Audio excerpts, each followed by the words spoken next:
Here's the uncomfortable truth. Almost everything you were taught about how to practice is wrong, not slightly off. Fundamentally, deeply, catastrophically wrong. The way most people study, the way most people train, the way most schools teach you to learn. It's designed around convenience and tradition, not around how your brain actually works. You've been rereading notes when you should be retrieving. You've been cramming when you should be spacing. You've been practicing in comfortable blocks when you should be interleaving. And all of that well-intentioned effort has been yielding a fraction of the results it could. But it's not your fault. You didn't know. Now you will. Let's destroy the old model and replace it with practice that actually works. Practice that aligns with your neurobiology. Practice that produces real, lasting skill. Retrieval beats rereading. When you need to learn something, what do? Most people reread. They go over the material again and again, hoping that repeated exposure will make it stick. And it feels like it's working. The material becomes familiar. You recognize it. You think, yes, I know this.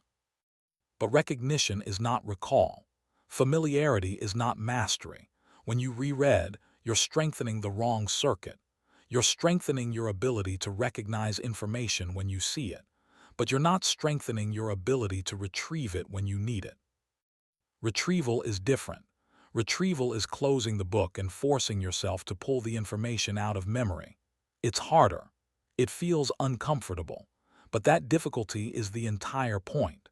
Because when you struggle to retrieve something, when you force your brain to reconstruct the information from scratch, you're strengthening the exact circuit you'll need later. Studies show that students who spend their time testing themselves, quizzing themselves, actively retrieving information, outperform students who spend the same amount of time rereading by huge margins. The retrieval group remembers more, understands deeper, and retains longer. So stop rereading, start retrieving, close the book, write down everything you remember, quiz yourself, explain it out loud without looking at your notes, make your brain work to produce the answer, because retrieval is not just a way to test what you know, retrieval is the way you build what you know. Spacing beats cramming. Cramming feels efficient. You sit down, you focus intensely for hours, you pack everything into your brain in one marathon session, and in the short term it works. You can pass the test the next day, but a week later, a month later, it's gone. Your brain doesn't retain information based on how long you studied in one sitting.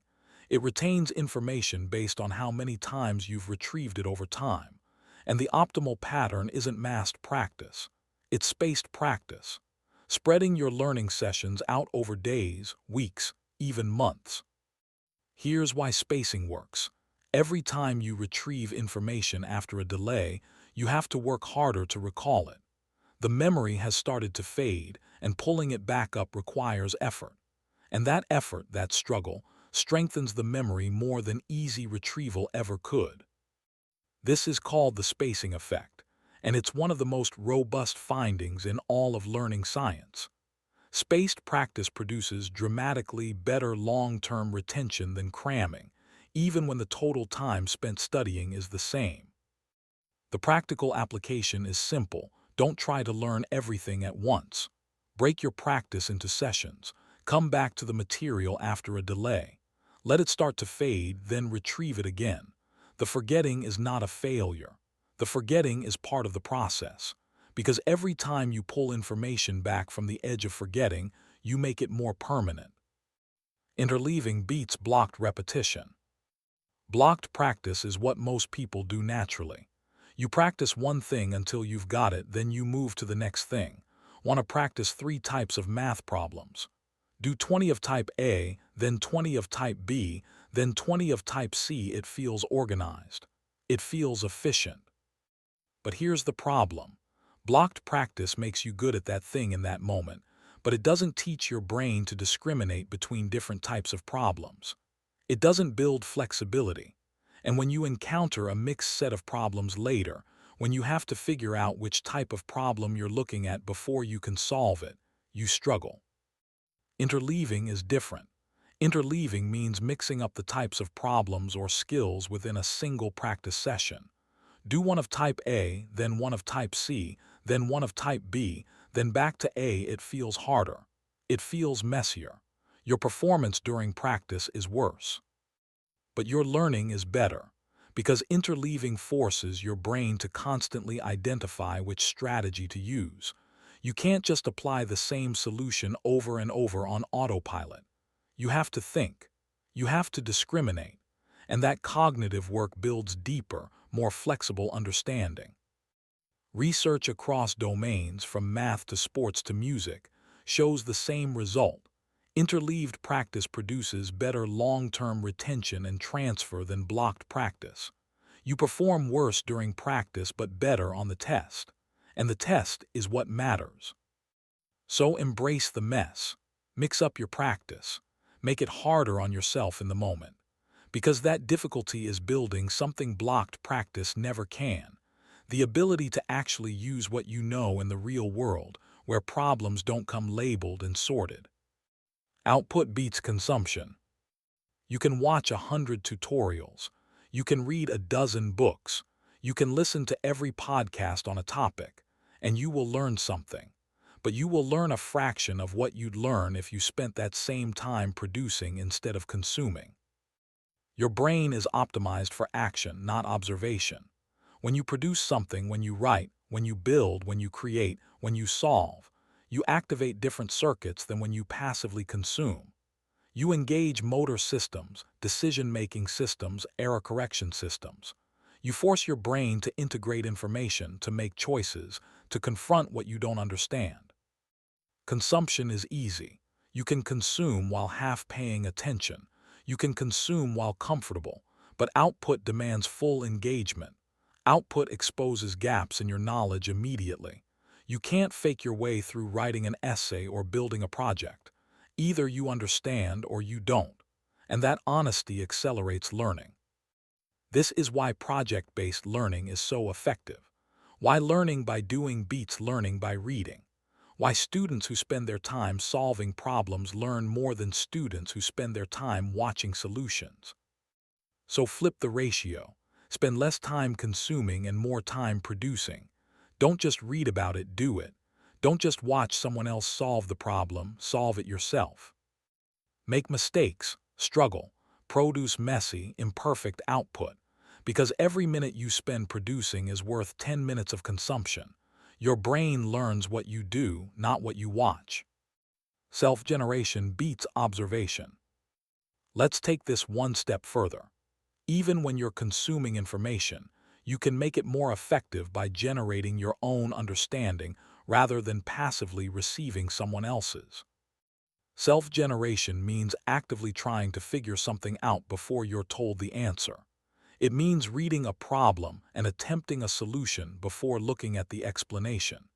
It means asking yourself questions and trying to answer them before you read the chapter that answers them. This feels inefficient.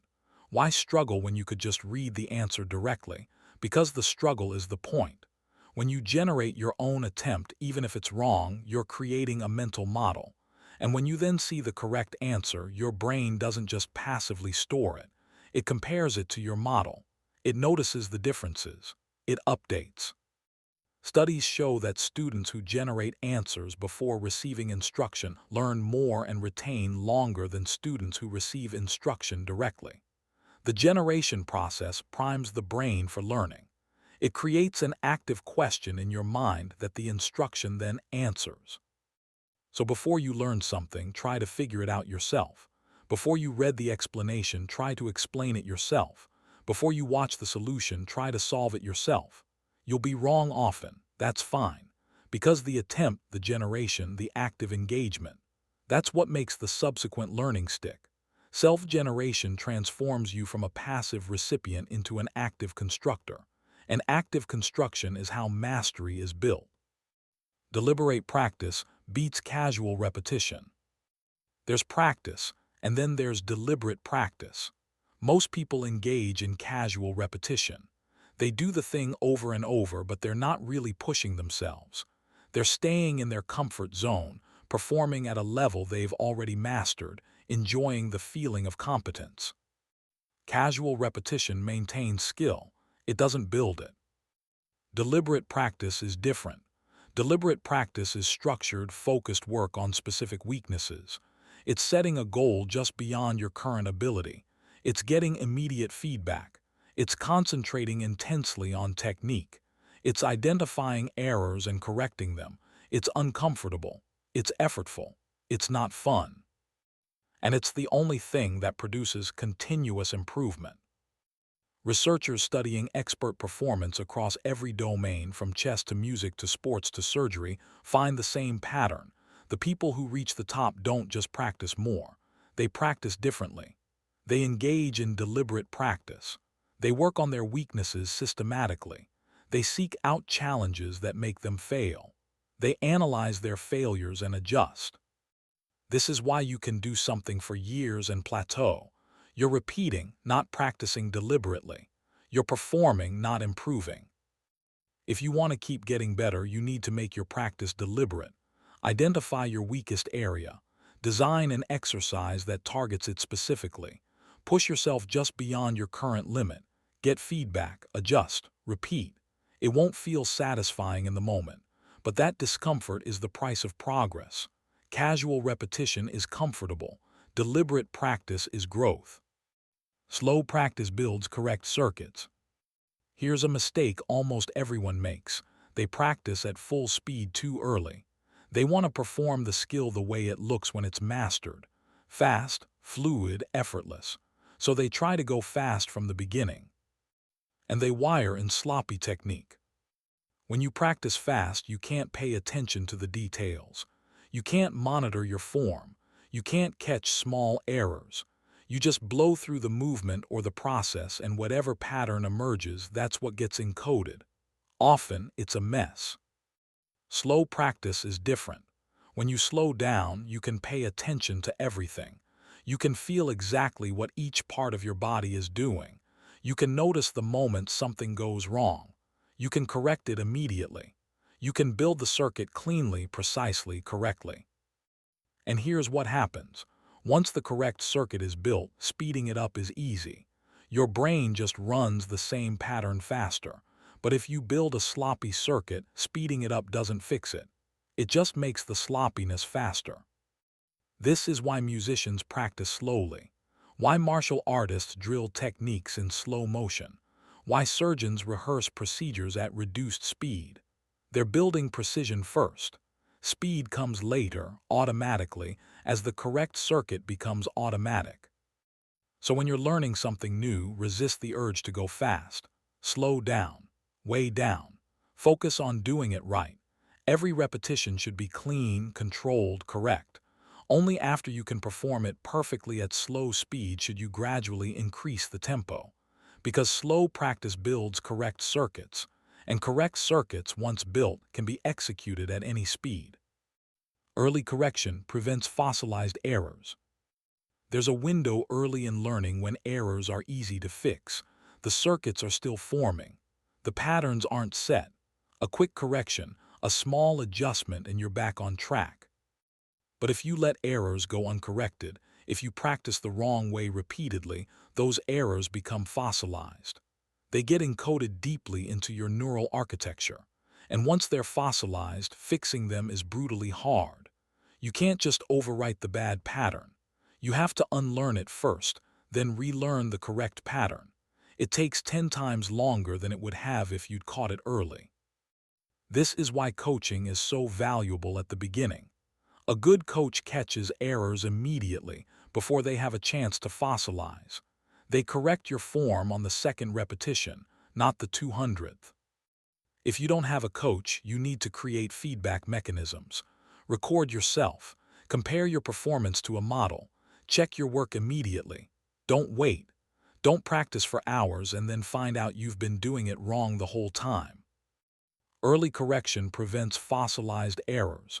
It keeps the learning path clean, and it saves you from the painful process of having to undo months or years of bad habits later. Catch mistakes early. Fix them immediately. Keep your circuits clean from the start. Micro goals outperform macro goals. Big goals are inspiring. I want to master the piano. I want to become fluent in Spanish. I want to run a marathon. They give you direction. They give you purpose. But big goals are terrible for day-to-day motivation because they're distant, abstract, hard to measure, and your brain doesn't get rewarded by distant, abstract achievements. Your brain gets rewarded by concrete, immediate wins. This is where micro goals come in. Micro goals are tiny, specific, achievable targets that you can hit in a single practice session. Not get better at piano, but play this 4-bar phrase cleanly 3 times in a row.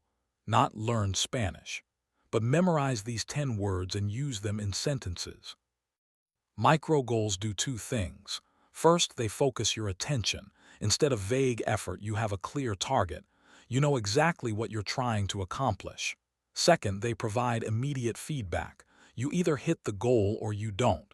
And when you hit it, your brain releases dopamine. You feel good. You want to keep going. This is how you build momentum. You string together micro goals, one after another, session after session. Each one feels achievable.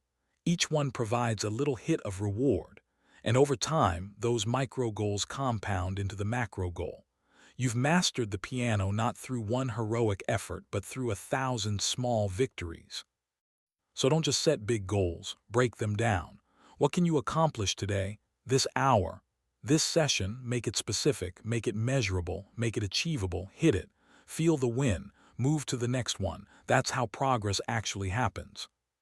Task decomposition mirrors cortical organization.